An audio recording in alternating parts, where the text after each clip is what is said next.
45 साल के अधेड़ दिवाकर ने जल्दी से ऑटो वाले को किराया दिया और अपना हैंडबैग संभालते हुए तेजी से रेलवे स्टेशन के उस हिस्से की ओर दौड़ पड़ा जहां क्लॉक रूम स्थित था। बार बार घड़ी देखने के साथ उसकी नजर क्लॉक रूम की ओर थी, जहां से उसे अपना सूटकेस लेना था।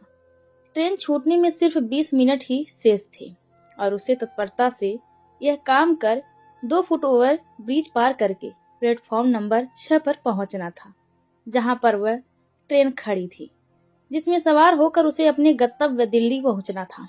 खैर, शीघ्रता से औपचारिकता पूरी कर उसने अपना सूटकेस लिया और दौड़ता हाँफता प्लेटफॉर्म नंबर 6 पर जा पहुंचा। ट्रेन चल पड़ी थी, लेकिन अभी उसने रफ्तार नहीं पकड़ी थी। उसकी आंखें चलती ट्रेन में अपने कंपार्टमेंट AC 3 डब्बे को खोजने लगी। ट्रेन धीरे धीरे स्पीड पकड़ रही थी और उसका AC 3 डिब्बा आगे निकल चुका था। उसने सोचा, यदि वह अपने कंपार्टमेंट की ओर दौड़ेगा और उस तक पहुंचेगा, तब तक तो ट्रेन की स्पीड बढ़ जाएगी और उसका ट्रेन में चढ़ना मुश्किल हो जाएगा। संभव है ट्रेन ही छूट जाए। उसकी त्वरा बुद्धि ने तुरंत प्रतिक्रिया दी। उसने अपना सूटकेस सामने से गुजरते हुए एक डब्बे में फेंका और खुद भी दौड़कर उसमें सवार हो गया। जिस डब्बे में वह चढ़ा था वह एक द्वितीय श्रेणी का आरक्षित कंपार्टमेंट था। उसने घूमकर देखा, सभी लोग अपनी अपनी सीट पर बैठे अपने में मशगूल थे। कोई अपना सामान सेट कर रहा था, तो कोई जूते उतार कर उन्हें बर्थ के नीचे खिसका रहा था, तो वहीं कोई मोबाइल में व्यस्त था। उन्हीं में से एक ऐसा भी हिस्सा था जिसमें एक ही महिला बैठी हुई थी। सकुचाते और इधर उधर देखते हुए वह इस हिस्से में महिला के सामने वाली खाली बर्थ पर जाकर बैठ गया। जो महिला उसके सामने वाली बर्थ पर बैठी थी, वह लगातार खिड़की से बाहर पीछे छूटते प्लेटफॉर्म को निहार रही थी। दिवाकर उसे कनखियों से देखने लगा। वह सीट पर आ तो बैठा था, लेकिन निश्चित नहीं था, क्योंकि जो निश्चिंतता अपने निर्धारित टिकट से प्राप्त आरक्षित सीट पर आती है वह यहाँ नहीं थी। कभी भी किसी भी स्टेशन से आरक्षित बर्थ का वास्तविक पैसेंजर आ सकता था और उसे वहां से अपना बोरिया बिस्तर लेकर उतरना पड़ेगा। यदि उससे पहले टिकट कलेक्टर ही आ गया तो उसके सामने सफाई देनी पड़ेगी और उसे सफाई वफाई देना बहुत ही इरिटेटिंग लगता था। दिवाकर के मन में सोच विचार का सिलसिला चल ही रहा था कि तभी अचानक उसकी सोच विचार की कंदरा के मुहाने पर किसी ने भारी भरकम चट्टान गिरा दी। फलस्वरूप कंदरा में अंधकार व्याप्त हो गया।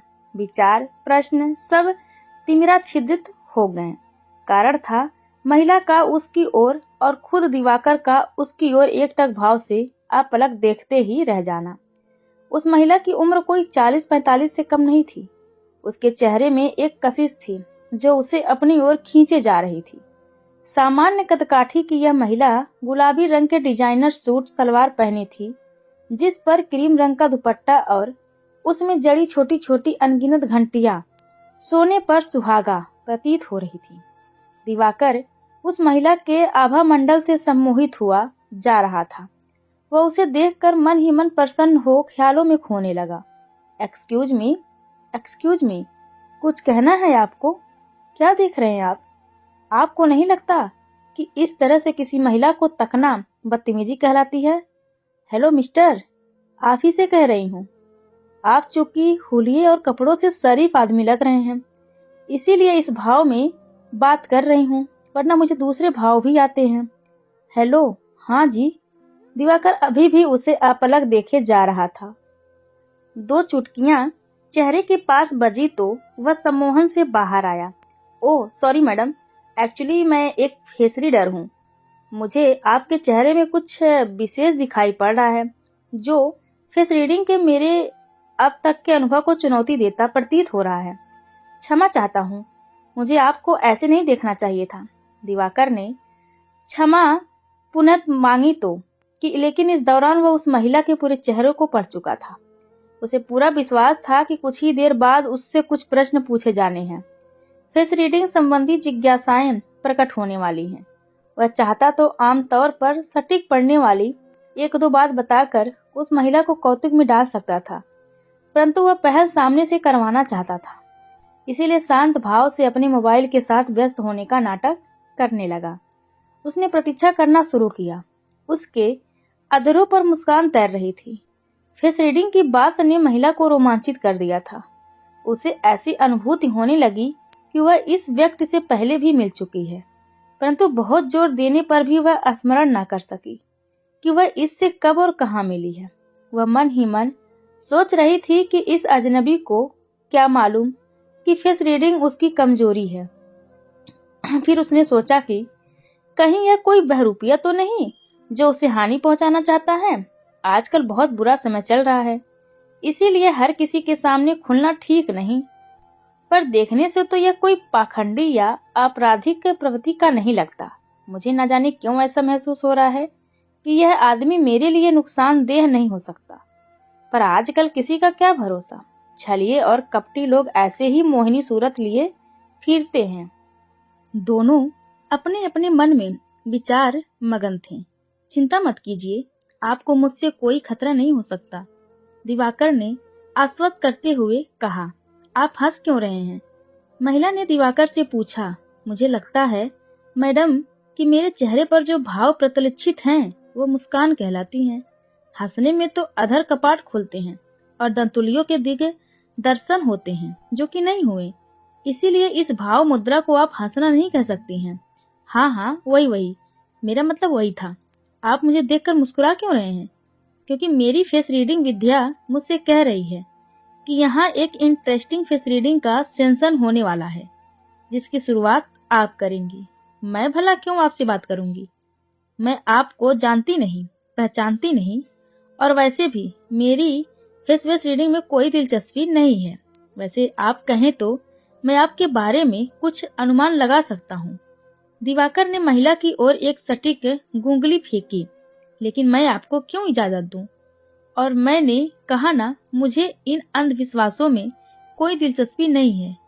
लेकिन मेरी फेस रीडिंग विद्या कह रही है कि आपके शब्द कुछ और कह रहे हैं और आपका चेहरा कुछ और ही बयां कर रहा है।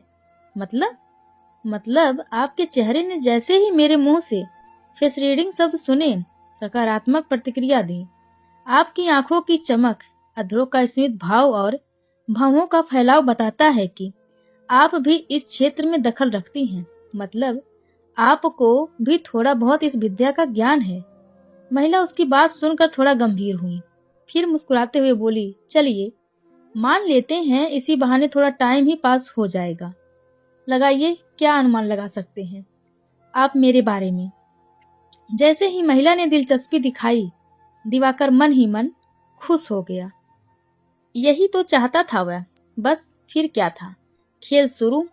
जैसे कि मेरी विद्या कहती है कि आप दिल्ली जा रही हैं। हाँ हाँ, अरे दिल्ली वाली ट्रेन से सवारी दिल्ली नहीं जाएगी तो क्या लंदन जाएगी?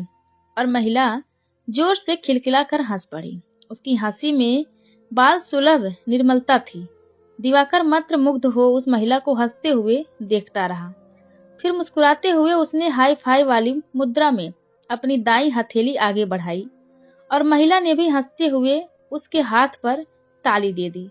महिला हंसते हंसते अचानक रुक गई, बोली, आपने इस तरह हाथ आगे क्यों बढ़ाया?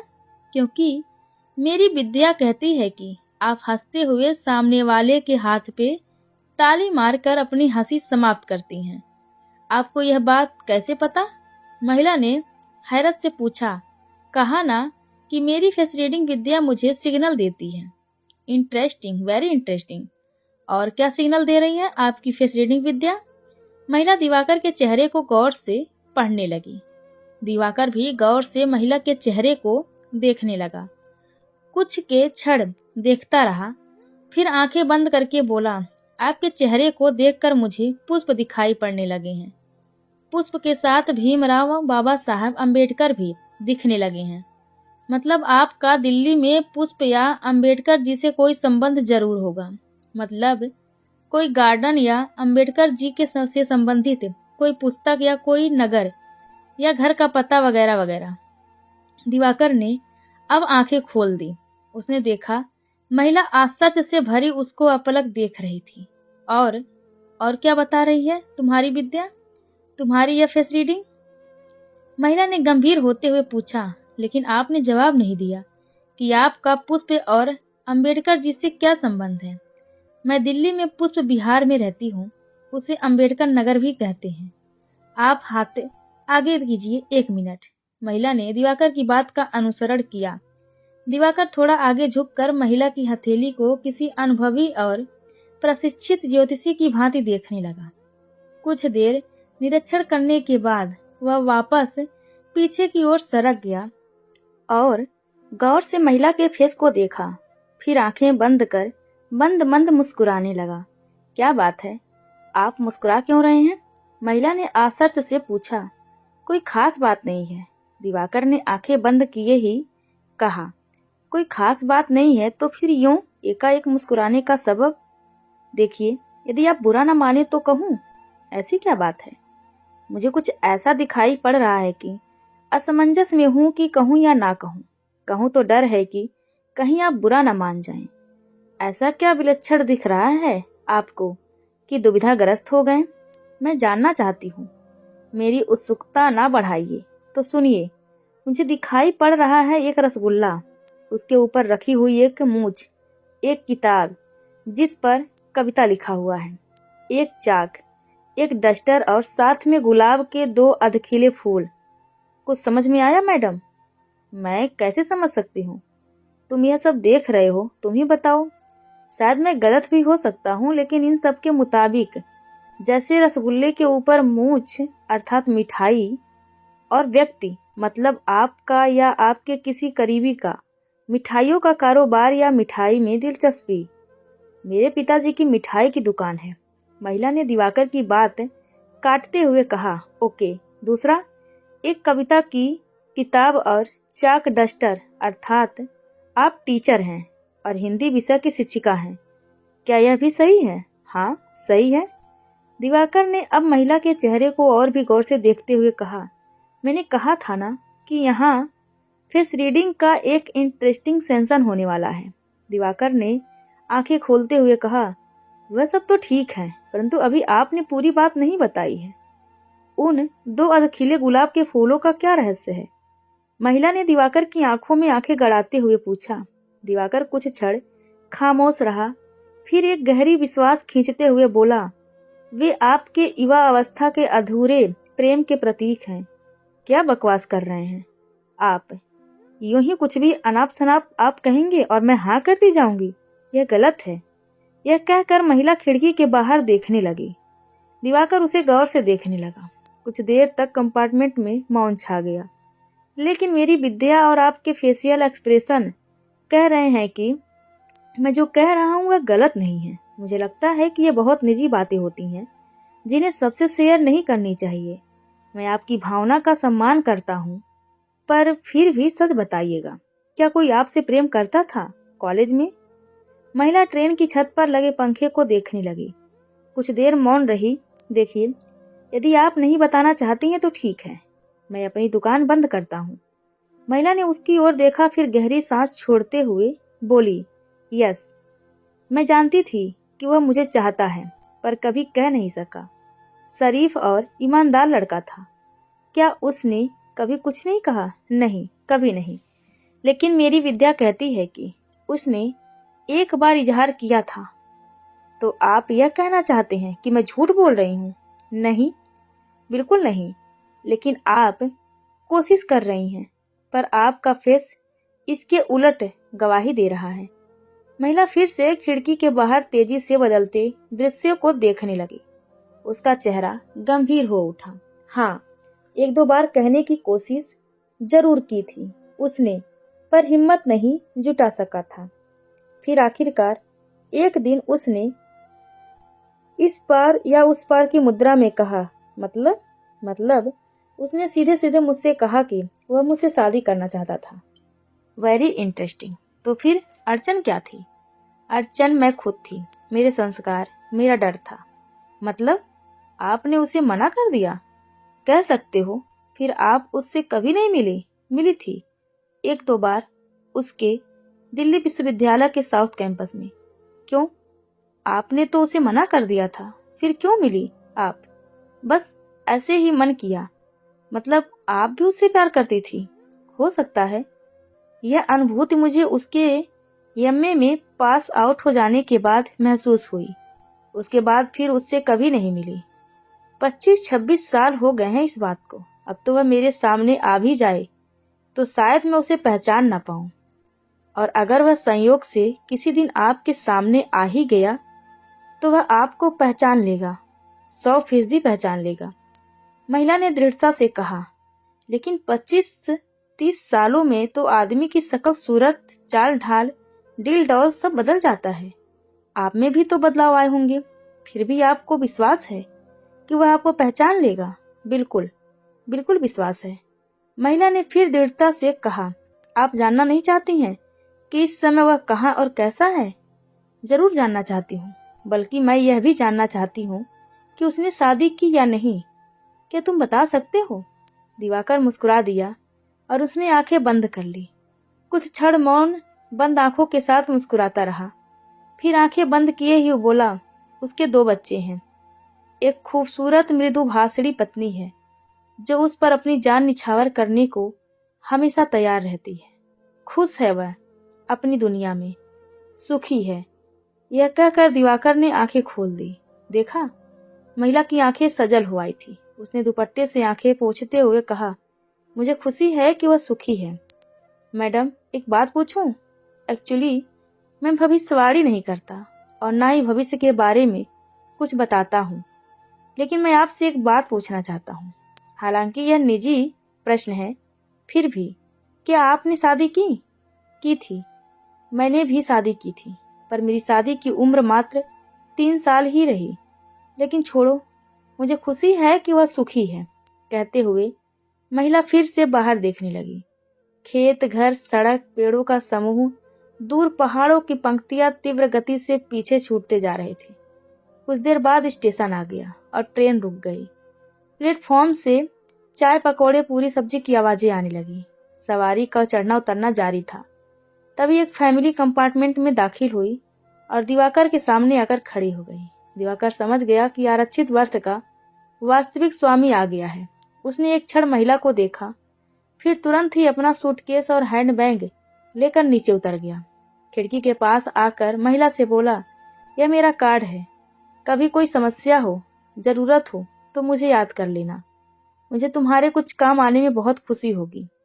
यह कहकर उसने खिड़की की सलाखों के सामने एक विशेष मुद्रा में राजेश खन्ना स्टाइल में सिर झुकाकर दाएं हाथ की एक उंगली से जैसे ही सलूट किया, वैसे ही ट्रेन खिसकने लगी।